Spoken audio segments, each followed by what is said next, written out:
You hear time and time again on YouTube, niche down, niche down, niche down. And this is so you can be successful on YouTube, so you can stand out and not be generic. But for a lot of seasoned entrepreneurs who've been doing online video for a while, they may already have some sort of a small following on their YouTube channel, and they may be asking themselves the question, what niche should I do that my current audience might actually enjoy? So in today's video, I'm gonna show you how you can figure out what sort of topics you should be doing on your channel if you already have an audience.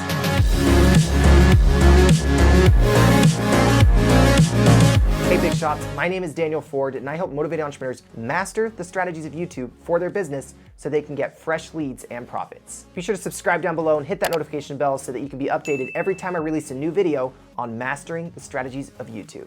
So my first advice at figuring out what sort of niche you should be choosing if you already have a small following on YouTube, first thing I do is I do a little experiment. You can do this two ways. The first way you can do this is create a series of 4 videos on topics that maybe you want to talk about or topics that you've talked about in the past that you saw had a little bit of interest from your audience. Now doing this 4 video approach will help you kind of see and gauge what your audience is actually enjoying on your channel. If you don't want to create 4 new videos, what you can do is look at your past videos that you've currently done and we'll compare this in our YouTube analytics and see which ones were the most popular on your channel. And it's a little more than just looking at the views. We'll talk about this in just a second. So let's jump into YouTube Studio right now and I'll show you how you can actually figure out which videos are the most popular on your channel. Okay, so once you're in your YouTube Studio, just jump over to the analytics section. You're gonna see here which videos garner the interest of your audience most often on your channel. It doesn't always have to do with just views. It may have to do with some other things. So let's check this out. So if you're in your channel analytics right now, just jump over to the engagement section, then go over here to the right side and click the last 28 days right here. And we're gonna do the last 365 days. And this will tell you a lot of information.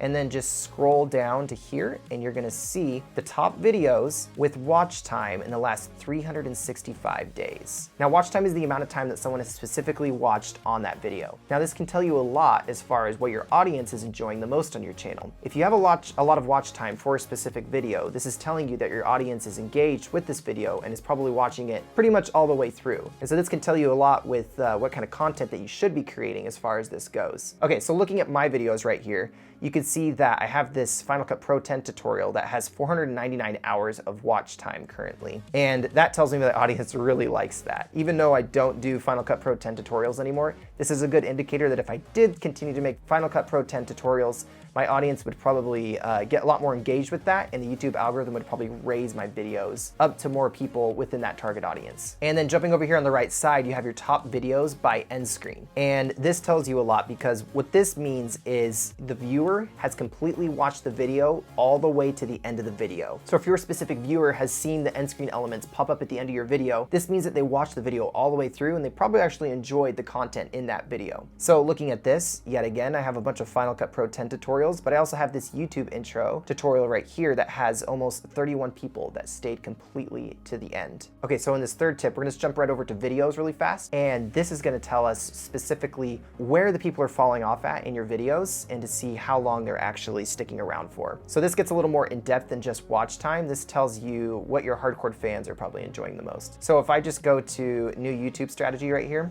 for 2020, and we just check the analytics on this, and then I scroll right down here, and this only works with specific videos, keep this in mind. So if I go over here to the audience retention section, just right below this little graph right here under the overview, I'm just gonna hit see more, and coming on this tells me how often my audience is watching this video all the way through the entire video. So typically around 40 to 50% is pretty good for YouTube, so don't feel bad if you are below like the 40 to 50% line or whatever on YouTube. But this just tells me throughout the entire video where my audience is sticking around at and if they're enjoying this video. If it's a gradual decline like this is perfect. So for this one, this tells me my audience actually stuck to the end and really enjoyed this video. Okay, so now looking at a different video right here, it's really nice to look at this because this tells you a lot. So for this video, this actually did really well. So it has like about 80% people that watched this video all the way through. And so looking at this audience retention graph here, this can tell you a lot about where your audience is watching these videos. So 2 things you want to keep an eye out when you're looking at your audience retention for specific videos. You want to be looking for the dips and the bumps.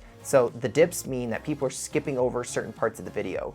If you see any major dips or it just goes straight down, that's not good at all for your video. But if you see bumps, that is a good thing because bumps tell you that people are probably rewinding portions of that video so that you can actually hear what you're saying, or maybe they enjoyed that part, or they could be asking a question, or they want to know more about that, what you're talking about in that portion of the video. If you're really trying to figure out what sort of content that your audience could be enjoying on your channel, by looking at your watch time on your channel, seeing the amount of time that people are watching on a specific video, jump into those videos and see what portions of the video are they enjoying the most on those videos. And then you can see on specific videos what the audience retention is, just by hovering over and looking for these bumps in the video. That's the immediate thing that I would do on my channel if I were trying to figure out what sort of content would my audience actually enjoy. And I do this with the content that I have now, is I see what sort of content is getting the most watch time, are people getting to the end screen element on the screen, and are people actually sticking around in my videos? Where's the audience retention at in my videos? You know, and there's also a bunch of other factors. It could have been the way that you edited the video. It could have been the amount of B-roll that you had in your video. But just keep this in mind. If you are specifically looking for what sort of niche that you should do, focus on the watch time, focus on the end screen elements, and also focus on the audience retention. So big shots, I want you to comment down below and let me know if you plan on using the audience retention graph to be able to figure out what sort of content that you should be creating on your channel. Thanks for watching, and I'll see you next time, big shots.